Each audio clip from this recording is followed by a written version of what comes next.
A small metal door nested inside a larger one, a heavy steel blast door. There is a conventional keyhole above the handle. It's very small. Another part of the island, probably. The lock looks like it could still be usable.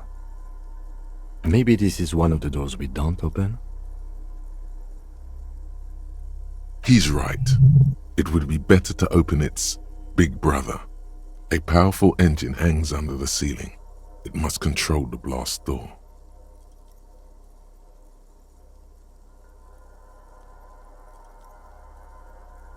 Alright, I retract my statement. It was naive. Let's look around and get it open. Green paint flecks off the monoblock aluminium cabinet. There are rows of switches on the front panel, a frequency band, and even a keyboard. The keys rattle like teeth. This keyboard hasn't been functional in decades. The console of an antique computation device. The generator upstairs, with wires coming out, they terminate here. Possibly. Urgence, ouvert, allumé, radio diffusé. It sounds like this device was used to control the electronics here. Maybe it still does. This device was used to control the electronics in the room. It could open doors, control lights, function as a radio computer. The dial slides under the glass. Silently, you make out defunct stations on the UKV frequency. The words, Feld Insula, are written on the band. Insular. This is an off-air radio computer, I believe, used for military communications. Nothing happens.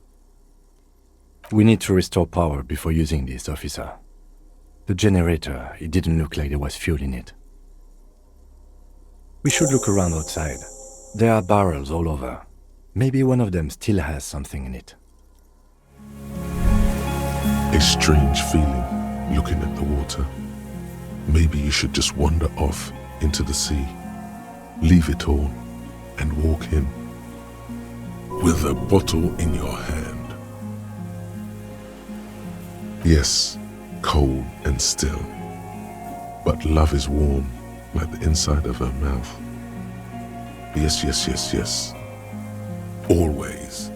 Perhaps there's someone there, under the water, waiting for you, where it has always been, in front of the video rental, on the corner, at the crossing, smelling of tutti frutti and betrayal. Maybe you know it's going to hurt. In the still mirror of the bay, you see Martinez reflected. Tall edifices of ruins reach into the water, like shimmering towers. And the shacks too. Pine trees and motor lorries, upside down. Islets and posts, like stepping stones, lead into the water in front of you. Go, step in. It's been too long.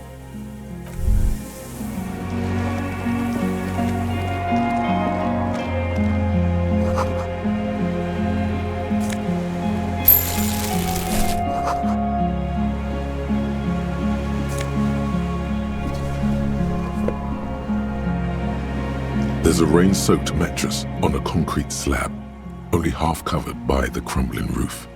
At the head of it, double embrasures, firing slits like two eyes in the wall. B triple prime. This looks like a good place to shoot from. A single-person mattress, modern, civilian use. Brand name, Marjorie. There's a fuel stain on the cover, along with cigarette burns. And an empty can of beans on the ground next to it, filled to the brim with cigarette butts.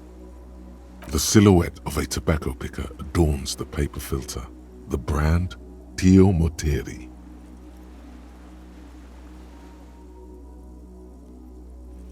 I may have been wrong when I said it wasn't important. This means the same person could have visited both locations. I didn't see any signs of smoking inside though. If people live there, they keep it tidy. This here may also be a smoking spot. There's a firing slit in the wall in front of you, like a little window.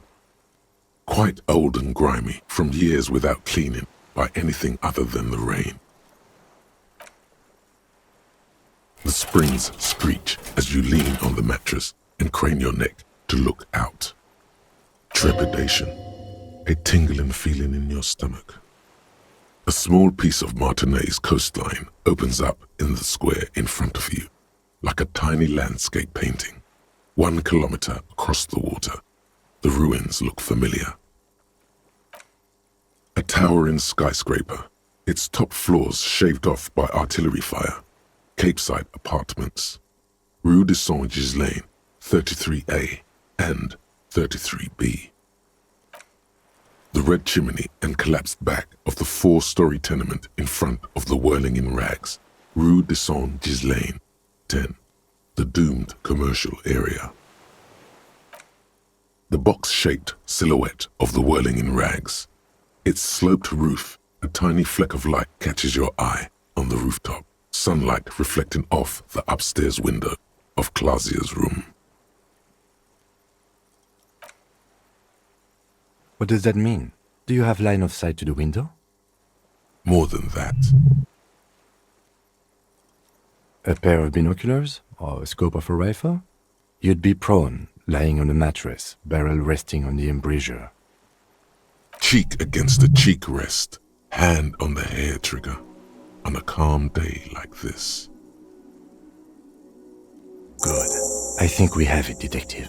The origin of the shot. This is the sniper's nest. Nothing pointed here. Many leads pointed elsewhere. He looks north, over the fortification, then at the mattress. Where? He does not answer, just nods. With his back hunched, he looks around once more and says, he feels uncomfortable suddenly. We should move now.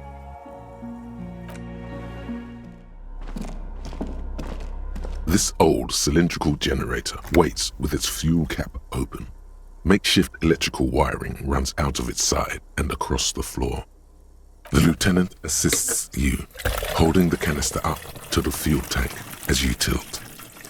Dark brown, viscous fluid pours out, and the room fills with a chemical smell. There's a red starter switch on the side of the cylinder and a start rope on the other side. The lieutenant flicks the switch. The recoil start wakes the old generator up. The machine sputters like an old warhorse before settling down to a rattle. That should do it. It's on. Turn emergency open. Automatic boot. The blast door opens with a series of clicks. A shaft of light appears, then widens as the light shines in.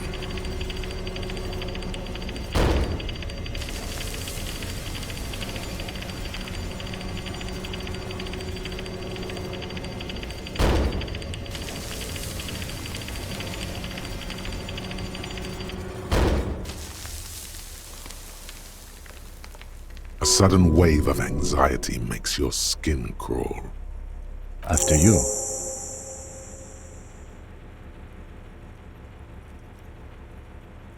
So did I. Not back there, but I felt it since we came here. I don't know.